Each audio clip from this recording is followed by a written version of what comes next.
You know, every hometown has a story, right? It's woven from the people who lived there, the history they saw unfold, and the memories they left behind. Today, we're going to dive into the stories of one special place, Kwangdeok-myeon in Kaepung County. And this isn't just about one town. It's a story that might just get you thinking about your own roots. So before we jump in, just take a second to think about that. What does hometown actually mean to you? Is it a dot on a map, a collection of memories, or maybe just a feeling? See, for most of us today, it's a place we move away from. But that's a really, really new idea.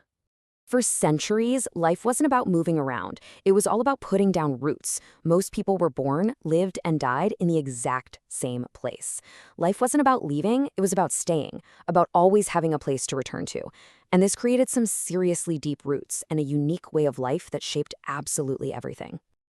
Okay, so to really get a handle on a place like Kwangdeok-myeon, we first have to dive into this unique social world that defined traditional Korean hometowns, the idea of the clan village. This is the key idea right here, the Jipsongcheong. Now, this isn't just a village where folks happen to have the same last name. No, this is a community of relatives who can all trace their family tree back to one single common ancestor. They were true, honest-to-goodness, blood-based communities. And here's what's so important to understand. This village was your entire world. You were born there, you got married there, and you were buried right there, probably on the mountain overlooking the village. Your clan village wasn't just your address on a letter. It was who you were. It was your fundamental identity. And, you know, these communities had this really clear, almost organic structure. At the very heart of it all, you had the head family, the Changa. They were the keepers of tradition, in charge of all the ancestral rites. Then, spreading out from them were all the branch families, living and farming the land together. The village's moral and intellectual compass, that was set by the scholars. And of course, the farmers were the economic engine of the whole place. Even for the few who left for government jobs, the village was always home base, the place they always came back to. All right, so now that we've got a feel for the world they lived in, let's actually meet some of the families who called Kwangdeok-myeon home. Each one tells such an incredible story. For generations, Kwangdeok-myeon was this incredible tapestry woven together by different clans. Families like the Kwon, the Kim, the Byun, the Lee, the Jeon, and the Choi all put down roots here, building a shared history that spanned hundreds of years. Okay, get this. The origin story for the Andong Kwon clan is just awesome. Their founder was this loyal general who backed the very first king of the Goryeo dynasty in a huge battle. To reward him for his loyalty, the king gave him a brand new surname, Kwon, and the entire Andong region as his own domain. Not a bad thank you gift, right? And then, of course, there's the Jeonju Lee clan. I mean, this is probably one of the most famous clans in all of Korean history. This is the royal family. They produced all 27 kings of the Joseon dynasty, which ruled for more than 5 centuries. And believe it or not, several branches of this royal family settled right here in Kwangdeok-myeon. Okay, this next detail is one of my favorites. It's so cool. The Wonju Byun clan decided to use a special, unique character for their last name. While it sounds the same, the pieces of the character itself can be read to mean a person with a pure and sincere heart. It's just this perfect little example of how a family literally wrote its values into its own name.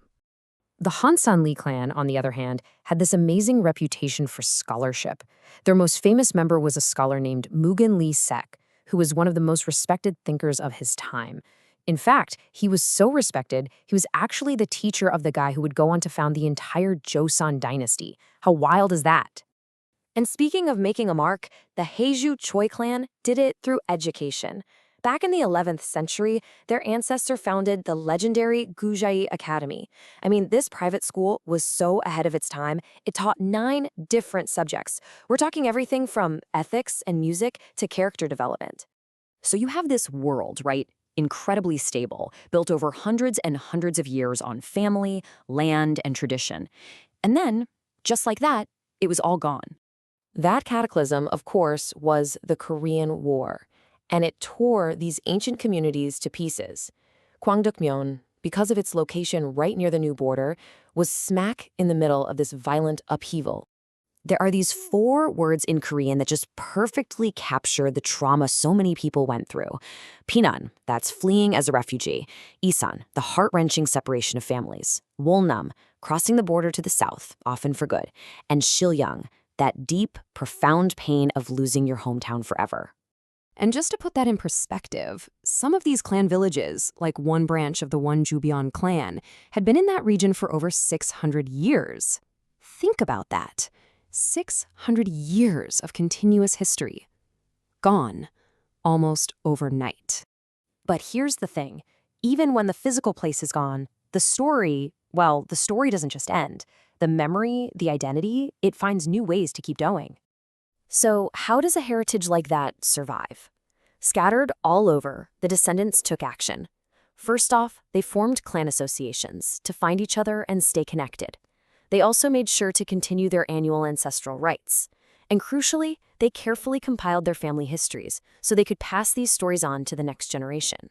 And we have some really amazing concrete examples of this. The Andong Kwon clan created something called the Sabu-ho to keep their regional family ties strong. The Gwangsan Kim clan formed the Hwasuhui.